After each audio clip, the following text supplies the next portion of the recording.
Assalamualaikum warahmatullahi wabarakatuh. Saya di sini akan menyampaikan materi teks cerita sejarah. Namun materi yang akan saya sampaikan sekarang yaitu cara menyusun kerangka teks novel cerita sejarah. Untuk cara yang pertama yaitu mencari referensi bacaan untuk menemukan peristiwa yang akan ditulis.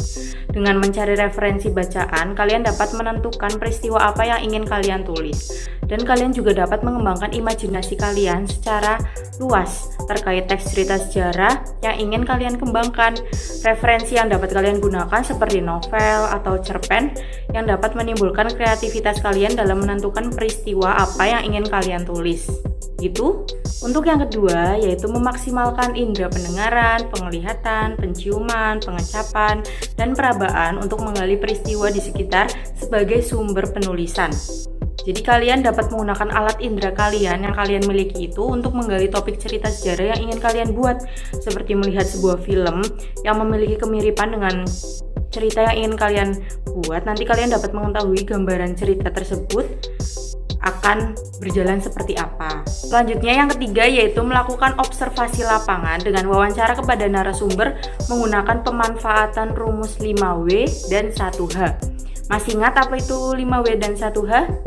5W plus 1H itu merupakan rentetan pertanyaan mencakup apa, siapa, di mana, kapan, mengapa, dan bagaimana yang digunakan oleh kalian untuk mengumpulkan bahan-bahan cerita dengan melakukan wawancara kepada narasumber yang kalian tuju. Tujuannya apa?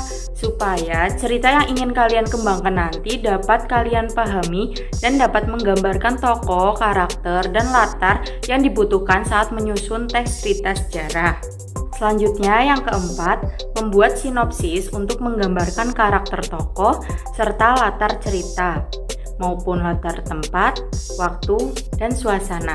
Jadi, dari melakukan observasi tadi, kalian langsung menuliskan garis besar teks cerita novel sejarah berdasarkan 5W plus 1H sesuai dengan apa yang kalian dapat saat melakukan observasi tadi. Sinopsis yang dibuat harus urut supaya tidak menyulitkan kalian saat mengembangkan ceritanya. Dan jangan lupa untuk menyertakan karakter tokoh dan latar cerita yang sudah terangkum dan digambarkan dengan jelas di dalam sinopsis yang kalian buat, seperti perjalanan waktu, tempat kejadian, permasalahannya, tokoh, dan karakternya. Nah, ini adalah poin yang kelima, mengembangkan sinopsis yang dibuat menjadi sebuah teks cerita sejarah. Pada tahap ini adalah tahap terakhir ya.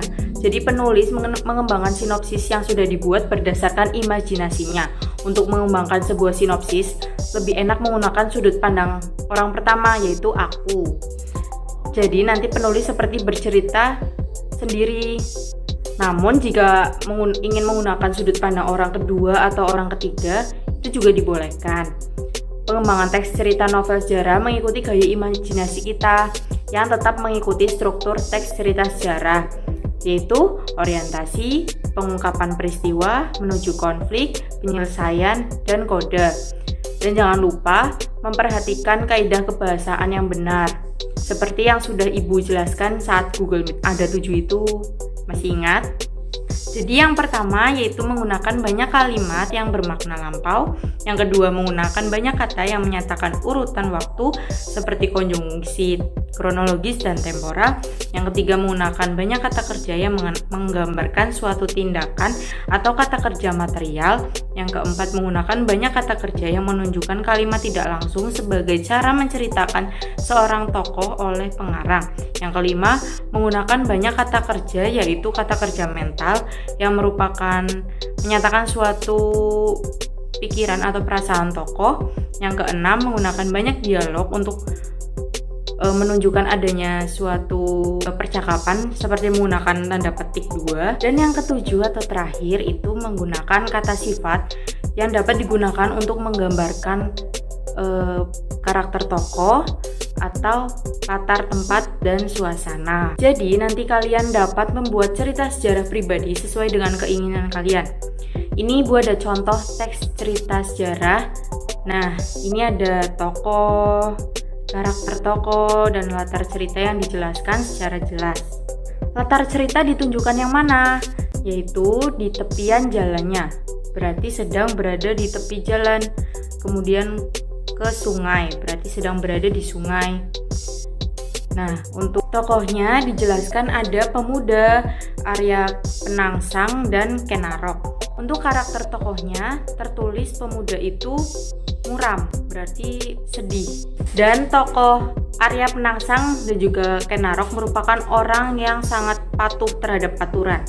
Seperti dijelaskan pada contoh, mereka berdua ditugaskan untuk membuntuti orang-orang mencurigakan yang baru menginjak kakinya di tanah Jawa. Berarti mereka sudah mendapatkan perintah dari atasannya untuk mengikuti orang tersebut yang dianggap asing. Jadi begitulah cara menyusun kerangka teks cerita novel sejarah. Semoga apa yang Ibu sampaikan dapat kalian pahami.